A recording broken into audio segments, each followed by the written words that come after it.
Rice is the most common food in Indian dishes. It can be served as a side dish or a main course. Rice is combined with variations of seasonings and vegetables to complete the dishes. Lentils are high in protein and low in fat, and are included in numerous Indian recipes, such as soups and stir-fry dishes. Eggplants, cabbage, green peppers, cucumber, corn, onion, and tomatoes are vegetables that are consumed by the majority of Indian people. Although vegetarian dishes are most prominent in Indian cuisine, a number of curries and dinner recipes are also include chicken, lamb, shrimp, or fish. Indian people also love to add spices to their foods, often adding cayenne. Eating habits from the people of India are largely based on religion and tradition. 80% of India's 1 billion plus people partake in the Hindu religion. The Hindu religion believes in a high vegetable diet with relatively no beef and absolutely no pork. Meals are most often eaten with family members. Indian families create their eating habits around the schedules and preferences of everyone in the family. Women traditionally do most of the food preparation for the household. India's diet has experienced many changes throughout a prolonged period of time as various civilizations have invaded India, a civilization that was originally based on a very simple food supply. Originally, fish was their biggest source of protein, but their diet was mostly composed of wheat, fruits, particularly berries, and a small assortment of vegetables. It wasn't until the Portuguese invaded that the potato was introduced and this array of fruits and vegetables broadened. This included tomato, corn, papaya, and avocado. As different nations came through India, other elements were introduced into their flourishing diet. Britain introduced the apple, and as India was a nation that relied heavily on easily accessible fruits, the apple spread quickly. Within the past 100 years, India's vegetarian population has been greater than almost everywhere else in the world, but recently, this number has begun to drop drastically. This is most likely due to the introduction of Western eating habits. With this has come a newfound reliance on fast food and food that was once home-cooked, but can now be purchased in store.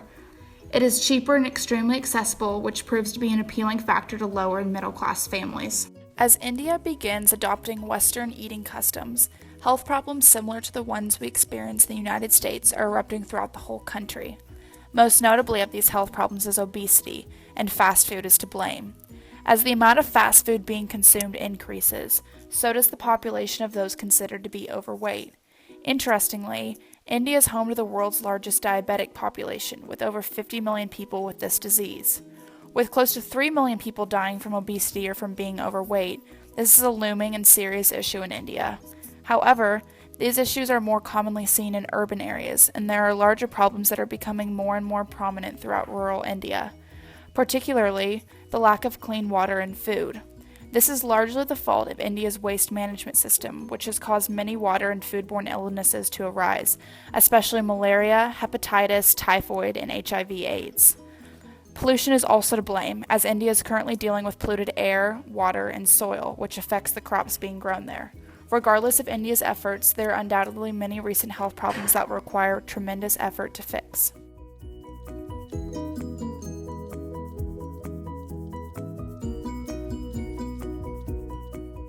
From the Food and Agricultural Organization, India uses a number of graphical elements to represent the messages of its guidelines, one of them being a food pyramid.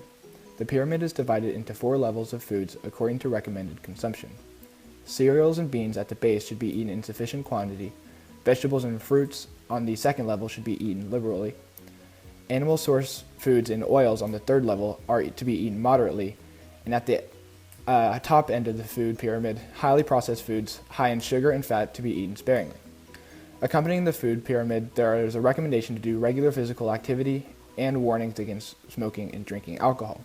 The Dietary Guidelines for Indians, a manual, was released in 1998, and a revised version was published in 2011. One of the main criticisms for the Dietary Guidelines for Indians is because it is outdated. However, the guidelines are directed at the general public. The document includes recommendations for different population groups as well. The development of the dietary guidelines was spearheaded by the National Institute of Nutrition. Also, the Ministry of Health has endorsed them. The main messages from the dietary guidelines are often to eat a variety of foods to ensure a balanced diet, ensure provisions of extra food and healthcare to pregnant and lactating women, promote exclusive breastfeeding for 6 months and encourage breastfeeding until 2 years or as long as possible, feed home-based semi-solid foods to an infant after 6 months, and ensure adequate and appropriate diets for children and adolescents, both in health and sickness.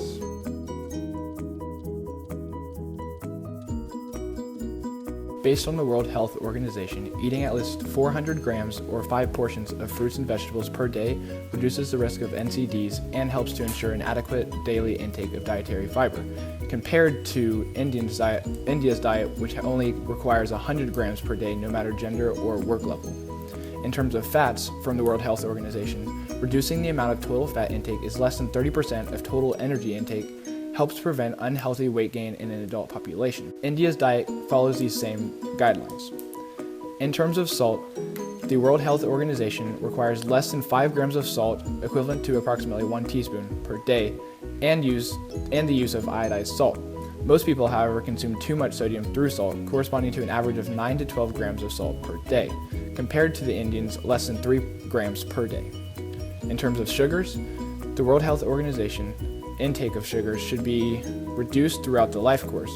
However, evidence indicates that in both adults and children, the intake of free sugars should be reduced to less than 10% of total energy intake, and that a reduction to less than 5% of total energy intake provides additional health benefits. The same is true for the Indian diet.